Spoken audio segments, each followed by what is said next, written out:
दोस्तों आज इस वीडियो में हम बात करेंगे इंडिया में एजुकेशन रिफॉर्म्स की। मगर उससे पहले कुछ डेटा और फैक्ट समझ लेते हैं। जैसे कि इंडिया में अभी 800 प्लस यूनिवर्सिटीज और 39,000 से ज्यादा कॉलेजेस हैं जिनमें 2 करोड़ से ज्यादा बच्चे पढ़ सकते हैं। साथ ही ये भी बता दूं कि भारत दुनिया की सेकंड लार्जेस्ट एजुकेशन सिस्टम है, जहां दुनिया भर के डेवलप्ड कंट्रीज के मुकाबले 1/4 पैसे में एजुकेशन मिलता है, जिनका लाभ हम भारतवासी और साथ ही फॉरेन स्टूडेंट्स भी उठाते हैं। तो क्या इसका मतलब हमारा एजुकेशन सिस्टम कामयाब है? इसका जवाब हाँ और ना दोनों है। कैसे? समझिए। मैंने आपको हमारी कैपेबिलिटीज बताई, पर इसके बाद भी देश की क्या अवस्था है, इस पर एक नज़र डालते हैं।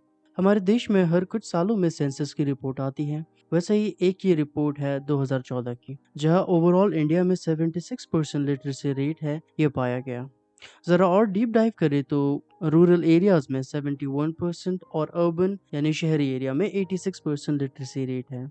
मेल यानी कि पुरुषों के 83%, फीमेल 68% लिटरेसी रेट है।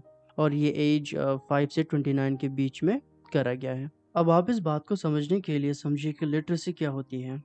एक व्यक्ति जो 7 साल से अधिक उम्र का है और वो कोई भी एक भारतीय भाषा को बोल और लिख सकता है, वो लिटरेट है। अब प्रॉब्लम इस अप्रोच में ही है। आपको परसेंटेज तो काफी हाई दिख रहा है, मगर हर कोई एक लेवल में नहीं है। इसे समझने के लिए अगला डेटा देखते हैं। नजर डालते यूनिसेफ की इस रिपोर्ट में। ये एक एग्जाम्पल की तरह समझे, 2006 में 1,03,40,000 बच्चे एडमिशन लेते हैं भारतीय स्कूलों में, लेकिन 2014 के आते आते 61 लाख बच्चे पढ़ाई छोड़ देते हैं। यानी लगभग 100 स्टूडेंट्स में 29% अमूमन बॉयज गर्ल्स स्कूलिंग कंप्लीट नहीं कर पाते। उनमें भी अधिकतर परसेंटेज बच्चों की ऐसी है जो कंप्लीट एजुकेशन इसीलिए नहीं करते क्यों, या तो उनको एजुकेशन में कोई इंटरेस्ट नहीं है, या तो वो जो एजुकेशन का खर्चा है उसे अफोर्ड नहीं कर पाते। अगर आप शहर में रहते हैं तो आपने ऐसे केसेस कम देखे होंगे, मगर आप अपने आसपास नजर घुमाइए और देखिए आपके साथ पढ़ रहे क्लासमेट्स में कितनों ने ग्रेजुएशन पूरा किया। बहुत रेयर होगा जब आप ये पाएंगे कि आपके जान पहचान में सब हाईली क्वालिफाइड हों। और अगर आप हमारे देश के गाँव में हैं, तो आप ऐसा बहुत कम पाएँगे कि आपके आस-पास बहुत ज़्यादा हाइली क्वालिफ़ाइड लोग हैं। मोस्ट केसेस में ऐसा ही होता है। दोस्तों, इन बातों से क्रिटिसाइज़ करके हमारे देश के बारे में बुराई करने का मुझे कोई शौक नहीं है। मगर इन बातों को आप लोगों के सामने लाने से आप लोग खुद सोचेंगे, और बदलाव की शुरुआत जो है आप लोगों के घर से ही होगी। यही सोच के साथ जो है मैं ये सारे डेटा फैक्ट्स आप लोगों तक प्रेज़ेंट कर रहा हूँ। तो आप इन चीज़ों को उसी भाव से लीजिए और आप समझिए बातों को कि आखिर चेंज क्यों ज़रूरी है। तो अब आगे बढ़ते हैं। हमने ये समझ लिया है कि प्रॉब्लम क्या है, तो अब सॉल्यूशंस पे बात करते हैं। तो पहला पॉइंट है अर्ली चाइल्डहुड एजुकेशन। दोस्तों, बच्चों को मोस्ट केसेस में शुरुआती सालों में स्कूल जेल सा लगता है। वो समझ नहीं पाते कि आखिर वो वहाँ कर क्या रहे हैं और वो है। इसका मतलब उन्हें स्कूल अटेंड करने की दिलचस्पी नहीं है। तो इस बात को बदलना होगा। शुरुआती सालों में बच्चों को ऐसी टेक्निक से सिखाया जाना चाहिए जैसे उन्हें ये खेल कूद जैसा आसान और मज़ेदार लगने लगे। इसी के लिए जो है एक्टिविटी बेस्ड लर्निंग और विजुअल बेस्ड लर्निंग जैसे टेक्निक्स का इस्तेमाल किया जाना चाहिए। इसी संदर्भ में न्यू एजुकेशन पॉलिसी में भी ये बात मेंशन है कि अर्ली चाइल्डहुड एजुकेशन में खास ध्यान दिया जाएगा, जो कि काफ़ी अच्छी बात है और इस बात का मैं पर्सनली सराहना भी करता हूँ। अगला पॉइंट देखते हैं, क्वालिटी टीचिंग एंड लर्निंग। दोस्तों, अगर आप खुद स्कूल कॉलेज अटेंड कर चुके हैं तो आपने ऐसे सब्जेक्ट्स जो है एनकाउंटर करे होंगे जिस पे आपका कोई इंटरेस्ट नहीं होता। लेकिन सवाल है क्यों?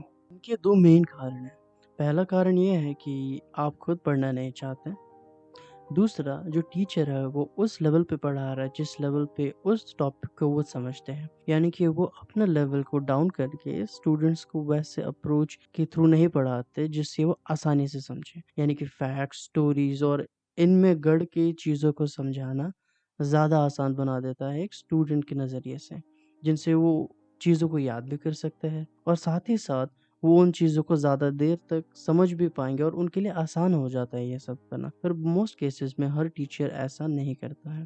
तो इसी बात को ध्यान पे रखते हुए टीचर्स की भी ट्रेनिंग होनी चाहिए कि उनको क्या अप्रोच लेना चाहिए स्टूडेंट्स के प्रति, कि वो पढ़ाए कैसे। उनको सब्जेक्ट के बारे में नॉलेज है, नो डाउट, लेकिन सब्जेक्ट को पढ़ाना कैसे है, बच्चों के साथ इंटरेक्शंस कैसे करनी है, और जब टीचर क्लास में हो वो सेंटर हो क्लास के, है ना? अट्रैक्शन जो है क्लास में और कहीं नहीं बल्कि टीचर वो क्या पढ़ा रहे इन पे ऑटोमेटिकली फोकस बच्चों का रहेगा। ये एक पढ़ाई कराने का तरीका होता है, उसके थ्रू ही आएगा। इसके लिए टीचर्स की प्रॉपर ट्रेनिंग कराई जानी चाहिए। इससे ही टीचिंग टेक्निक्स बढ़ेंगी और बच्चे इंटरेस्टेड होने लगेंगे almost her kind of subject में। ऑलराइट, तो बढ़ते हैं अब हमारे नेक्स्ट पॉइंट के लिए, अवेलेबिलिटी ऑफ अफोर्डेबल एजुकेशन।